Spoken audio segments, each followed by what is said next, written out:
extra time.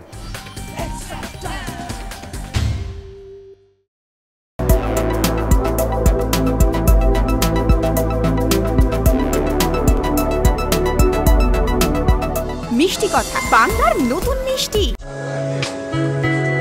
অটোবায়োগ্রাফির cover launch হলো মেহতাব হোসেনের যাদবপুরের এক রেস্তোরাঁয়। সেখানে উপস্থিত ছিলেন মিডফিল্ড জেনারেলের ছোটবেলার কোচ অভি দত্ত রায় সহ আলবিটো ডিকোনা, শিলটন পাল, দীপঙ্কর রায়, সৌভিক চক্রবর্তীর মতো বর্তমান ও প্রাক্তন ফুটবলাররা। ছিলেন কোয়েস ইস্ট বেঙ্গল সিইও সঞ্জিত সেন। হাজির ছিলেন কৌশিক চক্রবর্তী, মনোময় ভট্টাচার্য, শিলাজিতের মতো অভিনেতা ও গায়করা।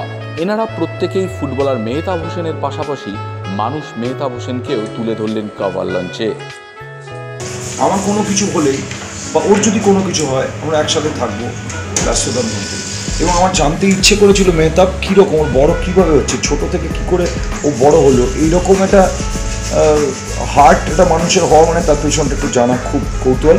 বা আমার যারা ভক্ত আছো, মেহতাবের যারা ভক্ত আছো, তারা প্রত্যেকেই চায়, এবং যারা পড়ার ভক্ত মানে যারা পড়তে চাও, সাজিয়ে রাখা তো কোনো ব্যাপার না, পড়তে চাও যারা, তারা মিডফিল্ড জেনারেল, হ্যাঁ, লড়াই, আবেগ, সংগ্রাম আর ফুটবল, হ্যাঁ, মেহতাবের একটা জীবন যথেষ্ট বর্ণময় জীবন, হ্যাঁ, এবং আমাদের গর্ব, ভারতবর্ষের গর্ব, হ্যাঁ, এর মতো একটা ফুটবলার, এর মতো একটা মানুষ। শিলুদাকে আমি স্পেশালি যেটা বলবো না, শিলুদা মানুষ, প্রথম তুমি যত বড় শিল্প হও, যত বড় ফুটবলার হও, যত বড় অ্যাক্টর হও, প্রথম ভালো মানুষ। আমি শিলুদার সাথে এই জন্যই রিলেশন রাখি, শিলুদার by heart is a great man. তো তাই জন্যই শিলুদার সাথে মানে শিলুদাকে খুব ভালোবাসি। আজকে আমি খুব খুশি মেহতাবের অটোবায়োগ্রাফিটা লঞ্চ হয়েছে বলে। বড় একটা দিন আমাদের সবাইকে, আমরা ওর সাথে খেলেছে তার জন্য আরও আমরা খুশি।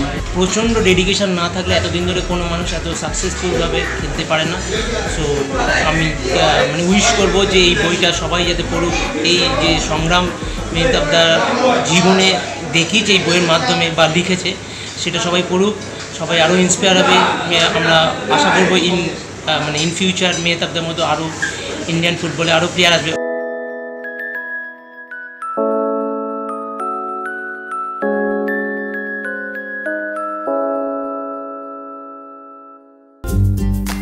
লেটেস্ট নিউজ আর এক্সক্লুসিভ ভিডিওর সঙ্গে আপডেট থাকতে এখনই সাবস্ক্রাইব করুন আমাদের ইউটিউব চ্যানেল। বেল আইকনে ক্লিক করতে ভুলবেন না যেন।